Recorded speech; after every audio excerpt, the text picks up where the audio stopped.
Hey guys, so I have a part two, an unexpected part two for you from my last video that I made on, um, what was his name? Tom Artiom Alexandrovich is his name. And in case you missed that last video, I talked about him because he, along with seven others, were arrested last August for trying to solicit a minor for nefarious purposes. And he made headlines because for some reason he was allowed to bond out and go to Israel. And I wanted to research that that guy a little bit more, as well as everything else around, because I wanted to get full context. So first I started researching, well, who are the other seven? Were any of them allowed to leave the country? There's only one other person who was Indian, and it just doesn't say. It doesn't say whether they're allowed to or not. There's three other ones where it's unknown on whether or not they bonded out or not. And then the other three are still locked up to this day. But one of the ones who did get bonded out was a priest in America, and he resigned from his position. But the guy from Israel, he has the same job, and he is just living up his life worry-free in Israel, not having to worry about trying to solicit young children over here in America. So here's where it gets very interesting, super interesting. And I am just going to go away with that promise I made a while back in terms of not skipping ahead to my quest, in terms of not telling you guys things that I already know about until the chronological order in which I learned it about. I'm doing away with that because all of this stuff is connected, and I can prove it. I can unintentionally prove it. So, Tom Artiom Alexandrovich. I was curious, who is this lawyer? Chances are, I bet you it's a J type of lawyer. Boy, was I right on that, man. Way more right than I thought, because David Chesnoff, age 71 or 72, that's kind of an older guy, old lawyer. When I saw that, first I wanted to verify he was Jewish, and when I saw that he was, my investigative individual journalist skills, which somehow I never knew I had, but apparently I got some pretty good ones, because past year, I've been uncovering a whole lot of stuff on my own. And this is one of them that I uncovered that some other people have actually tied some things together. But with the knowledge that I have, I can add even more context to what they had.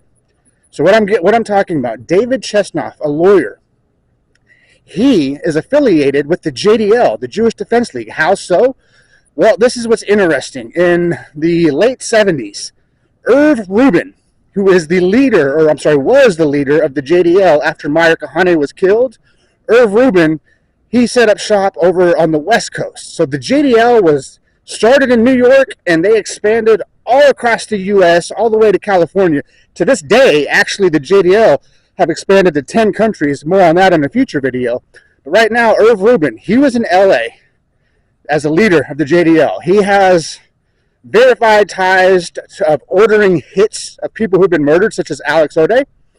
But before the murder of Alex Ode, that Irv Rubin is accused of signing off on the hit, Irv Rubin had a lawyer named Oscar Goodman in the 70s when Irv Rubin was accused of a murder for hire crime.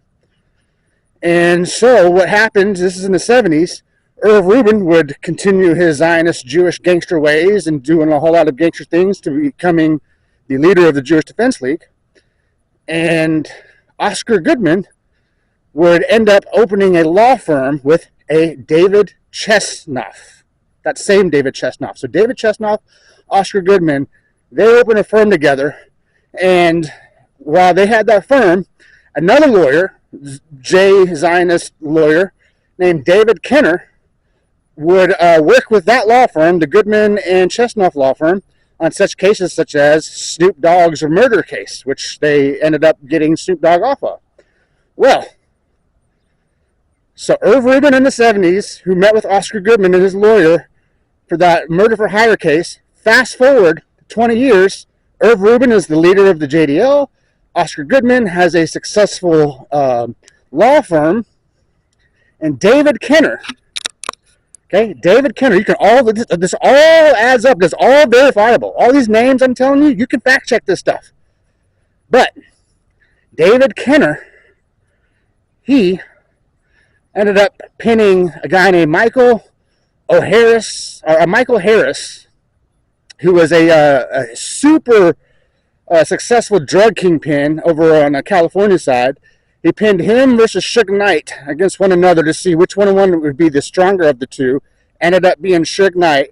So David Kenner partnered up with Suge Knight, and David Kenner was responsible for like Tupac and the financial, he did all the lawyer work for Death Row Records and like where the finances go, where the assets go, all that stuff, all the background stuff. And Tupac, in late August of 1996, wanted to create his own record label and have his own lawyers handle the finances. Because Tupac, he was smart. He kind of realized that this shit ain't adding up. I'm not making nearly as much money as what I should be based on my popularity and record sales. So he wanted to do his own thing. Understandable. However, a few weeks later, because he would have had to, he already was on record of firing David Kenner for that purpose. But a few weeks later, what would happen to Tupac? He would be murdered in Vegas. The same Vegas that Oscar Goodman set up shop in with David Chesnoff. By the way, Oscar Goodman would later on become the mayor of Las Vegas. I'm telling you guys, these guys, they say, oh, it's a small population. Oh, it's a small population. They are in charge of the most powerful positions, and people need to wake the hell up super fast and learn this stuff and take over our country from the people who took it over. We have the numbers to do that, guys. We have so many numbers. This is going to be like a high risk, high reward. But I think the reward is going to be bigger than what the risk is. When you really factor in the numbers, it comes down to one thing: unity. You need to unite. Put all our differences aside. Let's work on one thing: getting these Zionist Jays out of our country and redoing our financial system so we actually, if we are going to pay taxes, we can at least have a say-so in what goes where. We should all agree on that. Anyways, going back to David Chesnoff,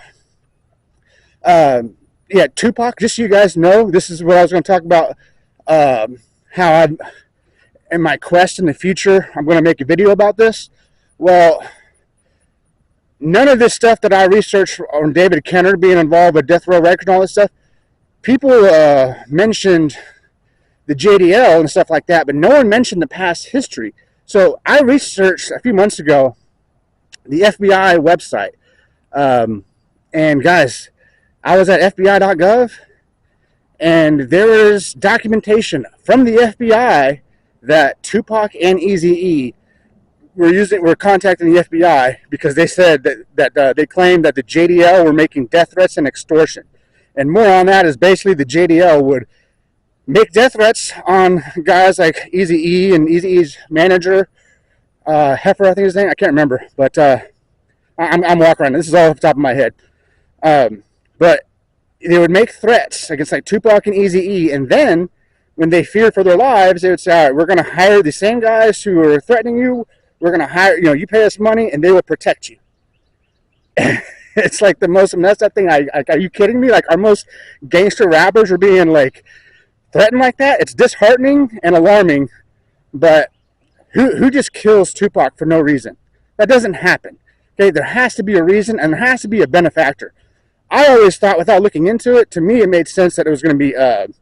Never mind. Now I'm thinking about Biggie. I always thought that Puff Daddy benefited from Biggie's death, which that might be a thing. But in terms of Tupac's death, David Kenner benefited more than anybody from Tupac's death, because after Tupac died, anybody who was alive back then, his record sales went up like crazy. This video is about to end. It's almost 10 minutes long. But anyways, David Chesnoff, Tom Artiom, Alexandrovich, David Kenner, Death Row, Tupac, all connected. You're welcome.